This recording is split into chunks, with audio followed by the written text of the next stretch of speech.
KBS 1라디오 김성환의 시사야. 2022 항저우 아시안게임 개막이 꼭 100일 앞으로 다가왔습니다. 1년 미뤄진 만큼 선수들은 더 열심히 훈련하며 구슬땀을 흘리고 있는데요. 이 선수단에 동호인 출신으로 태극마크를 단 선수가 있어서 지금 화제가 되고 있습니다.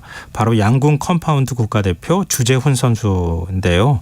어떤 마음으로 이번 대회를 준비하고 있는지 지금 바로 연결해서 얘기 나눠보도록 하겠습니다. 주재훈 선수 안녕하십니까? 네, 안녕하세요. 일단 먼저 자기소개를 좀 부탁드려요. 네, 안녕하십니까. 2023년 양궁 컴파운드 국가대표 한국수력원자력 소속 주재훈입니다. 지금 양궁이라고 하면 종목이라고 하면 보통 리커브 종목을 우리가 알고 있는 거죠. 네. 근데 말씀하신 대로 네. 양궁 컴파운드는 처음 들어본다고 하시는 분들이 많을 것 같아요. 이게 어떤 종목입니까? 네, 그 양궁에는 그 말씀하신 리커브 종목과 컴파운드 종목 두 가지 종목이 있는데요. 예. 보통 크게 보면은 리커브 종목은 활줄이 1개이고 길이가 저희 컴파운드 종목보다 길고 기계적인 요소가 적어서 그 선수의 기량과 기술이 많이 요구되는 종목입니다. 네. 그리고 관역과의 거리는 70m 경기로 치러지고요.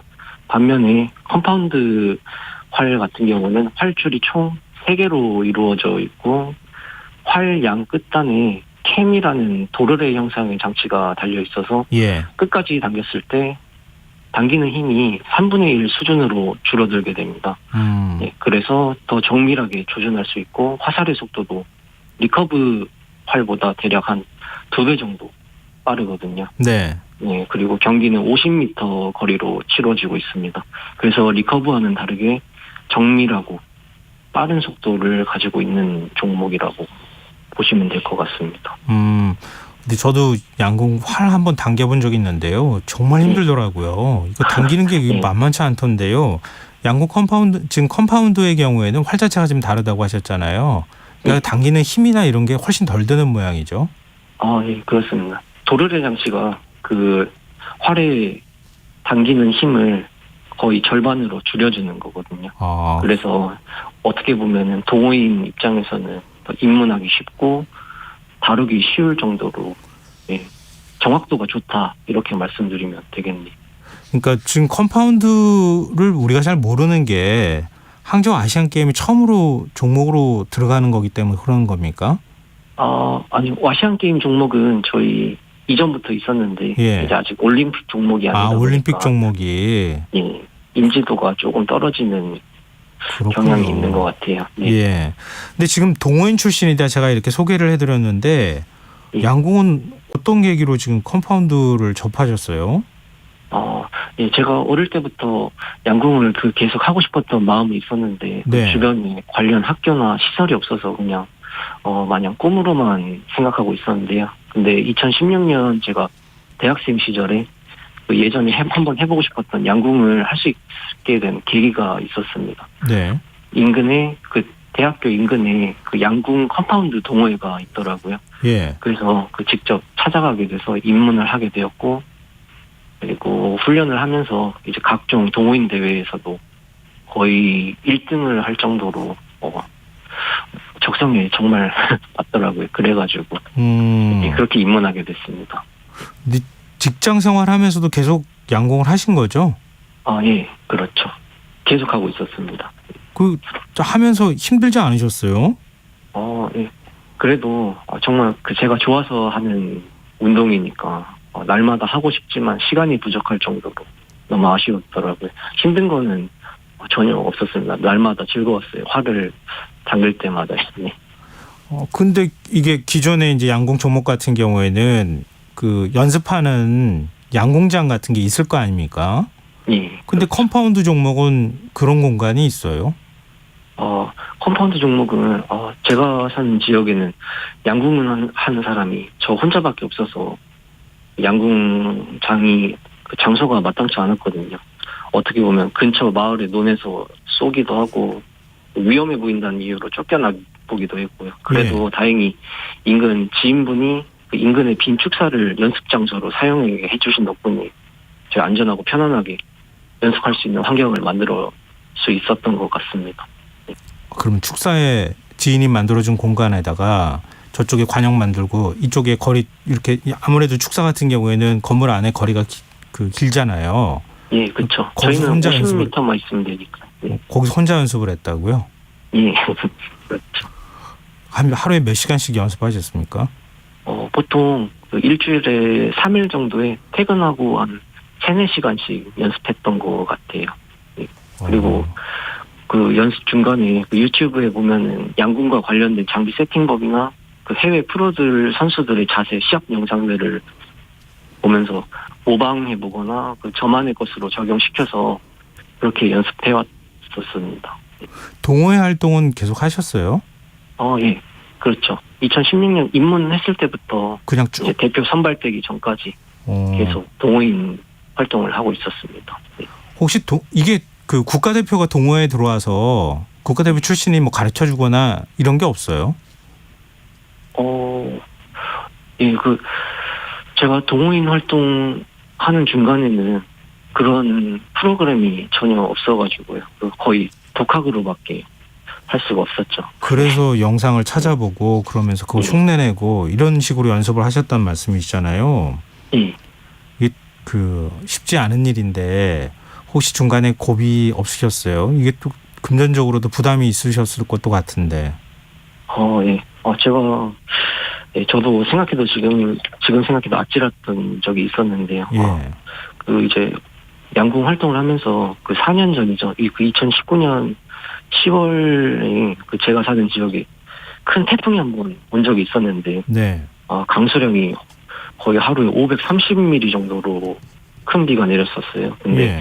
그때 마침 저희 축사에 마련한 양궁장 지역이 큰 수해가 한번 또 입어가지고 양궁 장비를 보관하고 있던 컨테이너가 통째로 떠내려갔었거든요. 예. 그때가 마침 출전 예정이었던 전국체전 전날이었는데, 사실 이때만 해도 할 만큼 했으니까 이제 포기하려고 했었거든요. 예. 그런데 마침 다른 장비는 다 떠내려갔는데 신기하게 관역만큼은 딱 멀쩡히 서 있는 거예요. 그래서 그걸 보고 아직 포기하긴 이르다는 뜻이 아닐까라는 생각을 해서 이제 저희 아내에게 이렇게 사정을 한번 말했더니 아내도 포기하지 말고 응원해주고 떠내려간 양궁 장비도 다시 새 거로 다시 마련해줘서 이렇게 새롭게 다시 시작해서 이렇게 국가대표 선발까지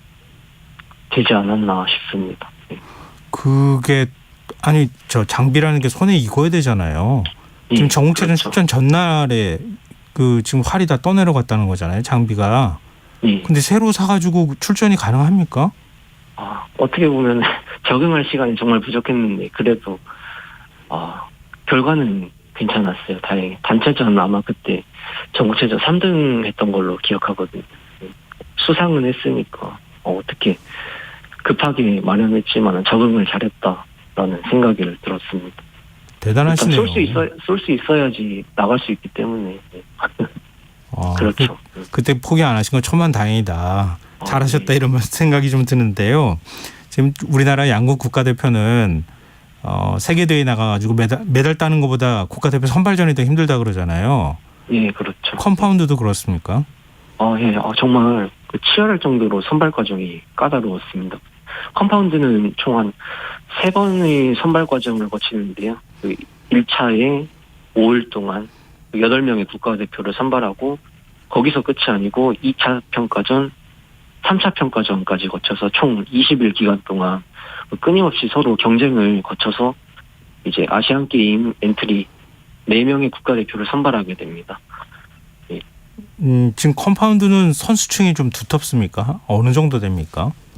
리커브에 비해서는 약간 저조한 편이 아닌가 싶은데요. 그래도 이제 저희 컴파운드 종목도 올림픽 종목이 되지 않을까라는 생각을 하시더라고요. 올해 6월달, 요번 달이죠. 이제 요번 달에 결정나게 되는데, 만약 결정된다고 하면은 아마 리커브만큼 이제 선수층이 두터워지고 경쟁도 더 치열해지지 않을까 생각합니다. 근데 지금 이제 동호회 출신이시고 혼자서 이제 연습해가지고 지금 국가대표 위치까지 올라간 거잖아요. 지금 다른 경쟁 선수들은 어떻게 올라오는 겁니까? 다른 경쟁 선수들은 뭐 대학팀도 있고 뭐 그렇습니까? 예, 그렇죠. 거의 그 실업팀 소속이나 아니면은 각 대학교, 고등학교 이런 소속 선수들이 나오는 거죠. 동호인 선수들도 당연히 참가는 가능하고요. 어떻게 보면은 양궁이라는 종목은 그 어느 그 출신 성별 뭐 그런 관계없이 네. 모두에게 공평한 그런 출전 자격을 줄 수 있다는 게 정말 그거는 큰 장점인 것 같습니다. 양궁. 양궁 안 하셨으면 큰일 날 뻔했는데요. 네. 왜냐하면 실업팀하고 대학팀 선수들은 전문적으로 배운 거잖아요. 근데 지금 그렇죠. 예. 동호회 출신인데 국가대표 4명 중 1명으로 들어갔다는 거 아닙니까? 그렇죠. 예. 어떻게 운이 정말 좋았던 것 같아요. 아니, 그러니까 출전권 따냈을 때 혹시 그런 다른 선수들이 뭐라고 안 하던가요? 정말 진짜 생각지도 못했는데 이런 선수가 있었나 싶을 정도로 깜짝 놀랐다고 하더라고요. 또 저희 주변의 실업팀 감독님이나 그 선수분들도 정말 대단하다고 이렇게 칭찬도 많이 해주시고 예, 격려도 많이 받아서 정말 기뻤습니다. 지금 선수촌에서 훈련 중이신 거죠? 예, 그렇습니다. 네. 근데 그동안에는 혼자 연습하고 공부하다가 지금 선수촌에 들어가서 체계적으로 지금 훈련을 받고 있는 거잖아요. 예. 이런 훈련 처음 받아보는 겁니까? 예. 제가 그 3월 25일부터 입촌해가지고 현재까지 훈련하고 있는데 제가 혼자 연습해왔던 부분과 굉장히 많이 다르더라고요. 부끄럽지만 새로 배워야 할 만큼 그 국가대표 선수분들의 기초적인 자세나 장비 튜닝 방법의 수준이 굉장히 높다는 거를 좀 체감하게 되었고요. 네. 특히 올해는 저희 그 리오 와일드라는 그 전설적인 양궁 컴파운드 챔피언 선수이신 분을 감독으로 영입을 하셔서 정말 많은 도움을 받았습니다. 국가대표 선발되기 이전에도 유튜브에서만 보던 그런 선수분이었는데 네. 이렇게 선수촌에서 직접 코칭을 받고 활동할 수 있다는 게 정말 꿈만 같습니다. 이게 뭐 모든 선수들의 바람이 태극마크 다는 거니까요. 그렇기도 하고 또 그동안에 이런 훈련들을 체계적으로 안 받으셨으니까 모든 걸 다시 시작해야 되는 심정이 이해가 되는데요. 아시안게임 출전하시잖아요. 목표가 어떤 겁니까? 메달입니까? 예. 당연히 그 아시안게임 메달 획득이 목표지만 그 전에 그 시합을 좀 연습처럼 임할 수 있게 하는 자세를 만드는 게 제 1순위 목표입니다. 올해 국가대표 선발이 된 이후에 해외 대회를 한 2개 정도 뛰어보았는데 생각보다 긴장이 너무 많이 되더라고요. 그래서 연습 때만큼의 기량을 발휘하기가 쉽지 않아서 남은 기간 동안 시합 중 긴장을 해소할 수 있는 방법을 마련해서 이제 앞으로 있을 아시안 게임에서도 그대로 그 감을 적용해서 최고의 결과를 가져올 수 있도록 그렇게 하는 게 제 목표입니다. 꼭 그 꿈 꼭 이루셨으면 좋겠고요. 저희도 항저우 아시안 게임 중계할 때 컴파운드 종목에 대해서도 관심 더 많이 갖고 주재훈 선수 활약하는 거 지켜보도록 하겠습니다. 오늘 인터뷰 고맙습니다. 예, 감사합니다. 지금까지 양궁 컴파운드 국가대표 주재훈 선수였습니다.